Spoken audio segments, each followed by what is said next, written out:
एउटा सुन्दर गाउँमा ठुलो बस्ती थियो। त्यो बस्तीमा धेरै सङ्ख्यामा मान्छेहरू बस्थे। गाउँ हिमाली क्षेत्रमा भएकाले त्यहाँको अग्ला पहाडहरूमा हिउँ सेताम्य थियो। गाउँको अलि माथि पहाड अर्थात् लेकतिर घना जङ्गल थियो। त्यो घना जङ्गलमा धेरै जनावरहरूको वासस्थान थियो। त्यति ठुलो घना जङ्गलमा जनावरहरू त नहुने कुरै भएन। त्यो गाउँको मान्छेहरूले बेला बेलामा घना जङ्गलमा गएर मृगहरू मार्ने गर्थे। गाउँको चलनचल्ती अनुसार मृग बन्दुकले नभई तालिम प्राप्त कुकुरहरूबाट मार्ने गरिन्थ्यो। मृग मार्नको लागि तालिम प्राप्त कुकुरहरू चाहिन्थ्यो। त्यस्ता तालिम प्राप्त कुकुरहरू गाउँमा निर्माण हुन्थे। एक दिन गाउँका केही व्यक्तिहरू एउटा तालिम प्राप्त कुकुरलाई लगेर घना जङ्गलमा मृग मार्नका लागि गए। कुकुरलाई जङ्गलमा लगेपछि तालिम प्राप्त कुकुरले मृगको पाइला देख्यो र उसले त्यो पाइलालाई आफूले राम्ररी सुँघ्यो अनि त्यसपछि त्यो तालिम प्राप्त कुकुर मृगको पाइला पछि अगाडि बढ्यो। कुकुरको साथमा गएका मान्छेहरू कुकुरलाई अझै उत्साहित पार्नका लागि ठुलो आवाजमा कराउँदै कुकुरको पछि पछि हिँडे। कुकुरले मृग भेटाएर मृगको पछि लाग्यो र कुकुरको पछि मान्छेहरू लागे। धेरै समयसम्म मृग जङ्गलमै तलमाथि गर्यो। कुकुरले पनि मृगलाई पछ्याइरह्यो। अन्तमा मृग थाकेपछि ओह्रालो लाग्यो। तल झरेपछि गाउँको छेउको खोलाबाट तल झर्यो। तालिम प्राप्त कुकुरले मृगलाई कतिपय ठाउँमा देख्यो र कतिपय ठाउँमा उसले मृगको पाइलाको आधारमा पछ्याउँथ्यो। मृग गाउँ पुग्दा तालिम प्राप्त कुकुर र मृगको दूरी धेरै टाढा थियो। मृग गाउँको छेउबाट धेरै तल पुगिसकेको थियो। जब तालिम प्राप्त कुकुर मृगलाई पछ्याउँदै गाउँ प्रवेश गर्यो त्यसपछि त्यहाँ अन्य धेरै कुकुरहरूले मृगलाई पछ्याइरहेको तालिम प्राप्त कुकुर दौडिरहेको देखे।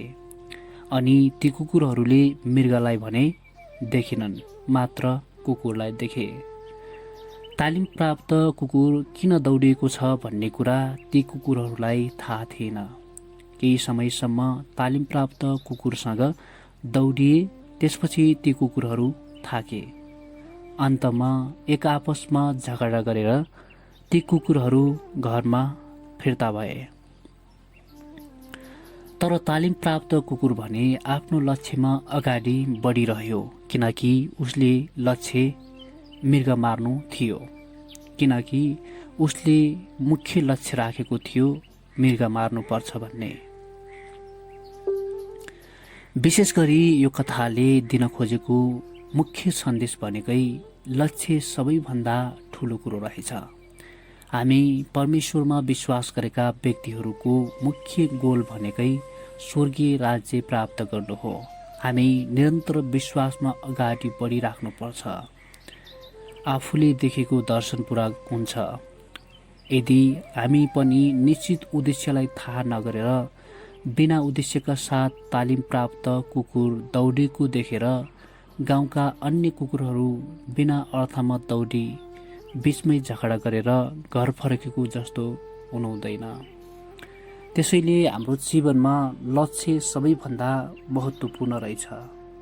लक्ष्य प्राप्त गर्नको लागि लक्ष्य अनुसार हिँड्नलाई आफू तयार हुनु पर्दो रहेछ। जसरी त्यो तालिम प्राप्त कुकुर मृग मार्नको लागि निरन्तर आफ्नो लक्ष्य प्राप्तिको लागि दौडिरहेको थियो, त्यसरी अन्य गाउँका कुकुरहरू त्यो कुकुरलाई देखेर उनीहरू मृगलाई नदेखी कुकुरलाई देखेर दौडिएका थिए र अन्तिममा उनीहरू कहाँ जाने भन्ने थाहा नपाएपछि बीच बाटोमै थाकेर आफू झगडा गरेर फर्केका थिए। त्यो नियम हामी मानिसहरूमा पनि लागू हुने गर्छ।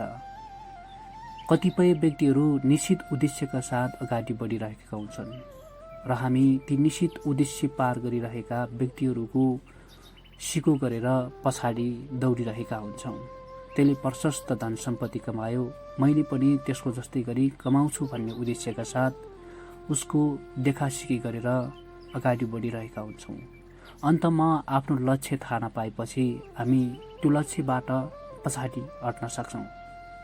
त्यसैले हाम्रो जीवन जहिले पनि लक्ष्य सहितको हुनु पर्दो रहेछ। धन्यवाद।